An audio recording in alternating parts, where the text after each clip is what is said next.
Hey guys, thank you so much for joining us again. This is another episode of Building Greener Businesses, and today we have Carlito Buhagiar, who was my first person that came in, my first interviewee that came in for the first season that we had. And he's coming in to join us today. Thank you so much for joining us. It's always a pleasure to have these conversations with you. I do really think that we are making Gibraltar greener. I think so. Slowly but surely. It's always but today we're going to be talking a bit more on how to make a business greener. And I know that Carlito, with our many conversations that we have, is dealing with a new company that's called ASILE. Yeah. So tell me a bit more about ASILE. Right, so ASILE focuses mainly on sustainability reporting. We have these new EU regulations, the CSRD, the Corporate Sustainability Reporting Directive. And That's a good word. yes. And these regulations set out rigorous standards for companies to report on their sustainability. Right, so companies in general, large companies, small companies, medium, what are we looking at the moment? That is the beauty of it. Whereas the old regulations, which were the non-financial reporting directive, those used to see about 11,000 companies in the European Union having to report. This new CSRD has increased that to about 55,000 companies currently, and that will be increasing. That's not global, right? That's just... No, we're talking EU Europe. regulation. Okay, EU okay. regulation. Are there similar ones around the world, I'm guessing? Well, there are, but I won't like to get into politics and America. No, let's not American go into sustainability targets. Especially we're talking about sustainability. No, not that. But yes, obviously there are other regulations. Us being close to the EU and aligned to the EU, we obviously focus on this one. There are obviously companies in Gibraltar with big presence in the EU, and obviously under these regulations they would have to report. Okay, so locally, do we have any sort of directive or any sort of regulations that you can see that is going to happen? Not currently. Obviously this is something that the treaty has touched upon, and Gibraltar having to align with the EU, this will obviously come into play very soon. And it would probably start with like larger companies and then... Absolutely. Well, that is the way the directive is actually designed. The larger companies would have to report. This is sort of like the first year or the first cycle of reporting, and that will see smaller companies slowly having to also report. I think the next targets are 2028 and 2030 for smaller sized companies. So, and to be honest, I mean, during this season and talking to companies, I think that they are very aware of what's happening and what's going on, and they're conscious of the person, right? I think that everybody knows that they need to be more sustainability aware and more environmentally conscious of everything. Absolutely. But are you noticing something the same as I do, or is it because they're talking to me maybe? Well, again, obviously we are in that industry, so we do get that frontline communication with these companies. But yes, obviously companies are realizing that sustainability reporting and doing these things sustainably brings about a long-term economic value.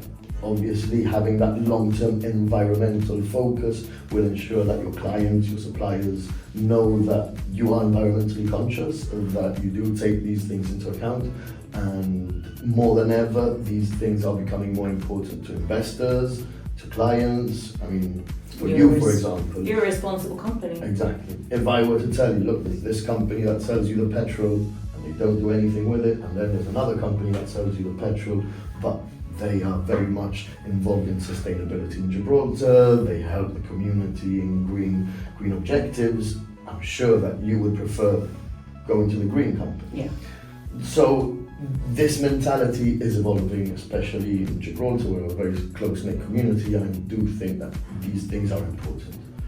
So if a company wants to start, like, will be listening to us right now and think, okay, well, how can I start? Because I mean, it can be very daunting. I think we've had this conversation before. You know, it can be very daunting for somebody to start thinking, oh my gosh, now where do I start? How do I do this? Yeah.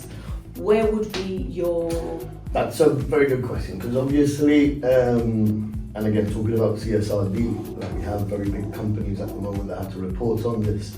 These very big companies tend to set up environmental reporting departments, right? So they're very big teams that sort of do it on their own. However, if I can give one recommendation on that is start measuring, right?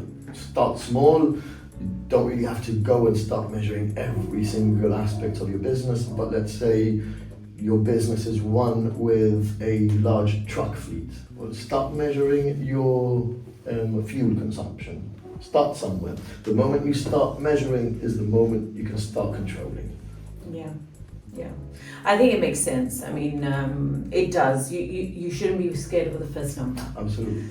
And again, loads of companies, because obviously of these new regulations, CSRD, it means that these figures, these sustainability reports need to be audited.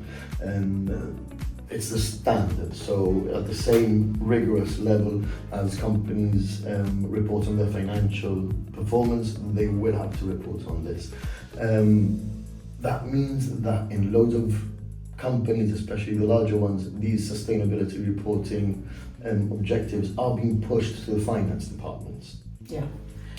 I mean, it makes sense. You're the one that takes the bills, you're the one that knows the consumption, because you're paying everything and you're getting the bills in every month, and the electricity, the water, and the fuel consumption, and everything comes into one place. So. Absolutely. And I see that is our focus, really. What we are trying to do is getting these finance departments and linking it to that sustainability report. So for your accounts, you have to input your costs daily or weekly. Well, you have already done the work. You get those inputs and actually get your sustainability report linked from there. That's brilliant. That's really, it sounds really simple. It sounds like an easy way to get somebody used to something that could be a bit daunting to the especially like, look, everyone, people that have companies and know that they're dealing with the day-to-day nitty-gritty, and giving another task, it could be somehow a bit overwhelming, no? So it would be nice. So speak to me a little bit more about the scope 1, scope 2, scope 3 that is known but is a bit worrying to people. What is scope 1? What is scope 2?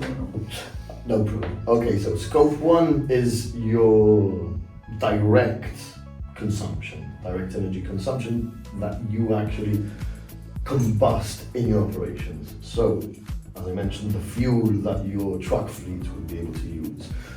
If you have on-site combustion and energy production, right? So the actual fuel that you burn and use, which is very direct, let's say. Your scope 2 would be... Is that the electricity that you use as well? No, that would be in your scope 2, right? So the electricity that you use, your purchased energy, right? That you use in your office, to charge your phone, that will be your scope 2. Okay. Right, it's your directly purchased energy. And your scope 3 is that footprint that comes from your supply chain, right? Which is where the challenges are obviously bigger, because those reports and those figures don't come from your internal organization, but they come from your supply chain. Which means that even if your company is a CSRD regulated company, because you're a large company, if you're a smaller company and a supplier of these large companies, you will have to start to report and record on your sustainability footprint, because obviously you have to feed that information to these larger companies. And that's where it starts with the, I think it would be pushing other companies to do the same, because let's just say I start and I'm not scared of my first number, and I'll start doing the measurements of it, and then I realize that the maximum of my footprint is coming from scope 3 and it's coming from a supplier. Probably will. it's coming from us. You start dissecting a little bit about the information that you get and the supplier that you're using. Absolutely. So you're inevitably kind of, influencing the supplier and saying, can you provide your carbon footprint, calculations and your responsibilities? In a way, it's not the worst thing in the world to happen. Absolutely. I mean, those bigger companies now have a responsibility to look for more sustainable suppliers. And how could, so let's just say online shopping. Yeah. I'm going for there. How could somebody get that into the scope 3? I mean, how would you be able to talk, if you're a company that buys, I don't know, their office supplies, por decir algo, from the online platform, how could you know what carbon footprint that has gotten if you're not talking to those big brands? And like, for example, first of all, you need to look at where that item is produced, because if at the end of the day it's a local item that's been produced in Malaga, and to arrive here that has to travel 100 kilometers, that has a certain footprint. But if that product is made in China, say, that will have to be imported, that will already have scope 3 footprint attached to it, that the product in Malaga would be at 0. So again, it is very complicated, and all of these individual companies have to input on their own. So for example, that Chinese company will also use a transport company. How is that transport coming? Is it coming by air? Is it coming by sea? So again, all of these little aspects. And is that everything that you would work out for the company? Absolutely. What we do, we have obviously databases where we obtain our information from, so a greenhouse gas protocol, for example, and there are already standardized footprints depending on, as I mentioned, air, sea. Right, so there's standard kind of footprint amounts that people... Again, that is the point of CSRD and ESRS. It gives the push as well on circular economy a little bit, doesn't it? Because you start thinking, well, why not look for a supplier that's closer to you? You start looking into, and it gives you that consciousness and responsibility to look a bit deeper. And we're talking about sustainability as if it's always with you, but sustainability is a broad sense. It's not always environmental sustainability. Sustainability within the company as well. Exactly. And to become sustainable within a company, you have to look at your protocols and everything that you do, and not just say, right, that's it, it's set in stone, not going to move that anymore. Have a look at it, because it could be that you could refine it. Absolutely. And that's what it is. At the end of the day, again, now more than ever, people are attracted to this. So to employ that best personnel, those people might be attracted to working in a company that actually looks at the sustainability in this way. Yeah. So, yeah. I mean, I think what this does, rightly so, is it actually puts that responsibility on each and every one of us, right? Yes. And it is our responsibility, especially as businesses and private entities, to lower that footprint. It's good for your image publicly. I mean, it's good for the environment. It is good for long-term economic value. So you spoke to me about the fact that some companies, you'll get to the number that you cannot. So you've dissected your numbers. Vamos, that's it. I cannot refine it any less. What can companies do to start and think locally, right? Because you want to. We're all going to be looking into what we can do locally as well as internationally. We all know about these tree planting things that you can do, but isn't it nicer to be able to say, well, I've seen the tree that's been planted because it's maybe down the street that I walk every day. But we know that in Gibraltar we have limited space, we have limited everything. Yeah. What can a company do? Right, so from these ideas and from sustainability reporting, branches out obviously carbon and water benefits, all right? We've all heard about carbon markets and carbon credit markets, for example. The same is true about now water credit markets. So what what we do in these markets basically is assist these very large companies to offset. So as you mentioned, we might have a company like Coca-Cola, right, who have a very large water footprint, use billions of tons of water annually, right? Even if Coca-Cola were to optimize their operations to very best and most efficient that they could, Coca-Cola will always use more water than many other companies, and this is obviously a large part of their material sustainability significance, right? So what do they do once they say, okay, right, we've lowered our efficiency, we can't lower it anymore? They are obviously looking to offset those water footprints, carbon footprints, by purchasing these footprints from other companies and other projects, right? So here in Gibraltar, if, for example, we were to look into optimizing some public water usage, for example, the Alameda Gardens, we could optimize the rainwater harvesting and say, okay, we're saving 100 cubic meters per year. We would be able to place a water benefit with a value to those credits and sell those on to larger companies who would essentially make that investment. Okay, so It you're sounds a bit saying, complicated. I'm gonna try and refine that a little bit. No. If I sort of went a bit on tangent. Se nota que está todo el día hablando. No, I mean, I kind of get what you're saying. What you're kind of saying is, right, the rainwater can be harvested. So it's reusing the rainwater that we have that will go into the drains and then go back to the system and then be reused again for many different ways, either go back to the seas or be again used in osmosis and all these things and go back to our drinking water.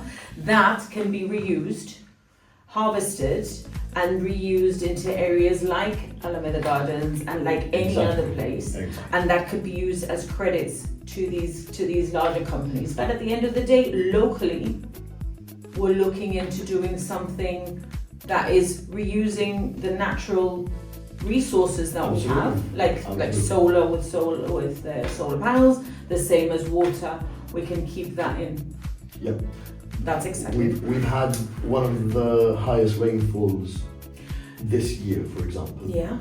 The amount of water that's just run off into the sea is huge. We could have harvested part of that, filtered that very cheaply, and obviously had less restrictions and less restraints on the public system.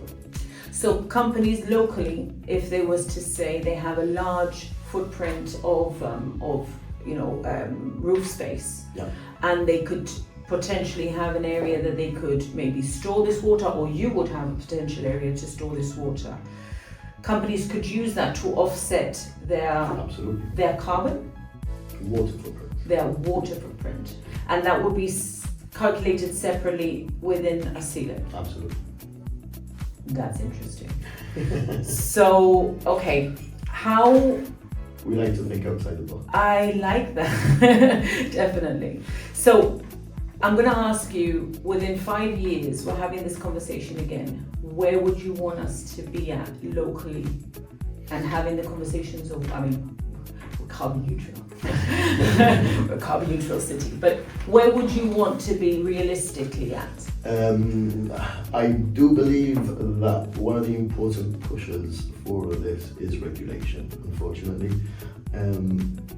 Regulation is coming, right? And this is something that I think companies are realizing. Companies that are pioneers in their industry are actually implementing this now before regulation comes, which is what we very much see with companies that are on the front lines of sustainability, especially.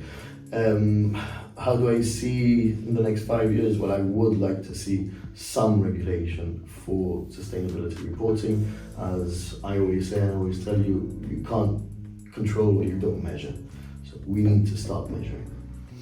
Brilliant. And if anybody was to get in contact, we'll be having the the website and everything else on here, but if anybody wants to get in contact with you, your website.